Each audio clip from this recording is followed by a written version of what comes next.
Guys, di ba sabi ko sa inyo kahapon, ang pinakamatibay na dahon ay ito, bungarngar. Pinanood ko kagabi sa YouTube, nako, napakaraming ano pala nito, benepisyo. Maliban sa pagiging matibay na dahon, gamot din pala ito. Kaya pala pwedeng ano to, pwedeng kainin. Maraming benepisyo sa katawan. Kaya itatry natin. Kasi sabi nila gamot daw. Kaya subukan natin kainin.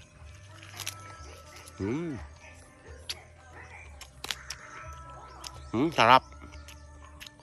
Ano daw to? Ano ba yun? Antibiotic? Ano ba yun? Basta ganun. Ang lasa niya parang kamote. Sarap.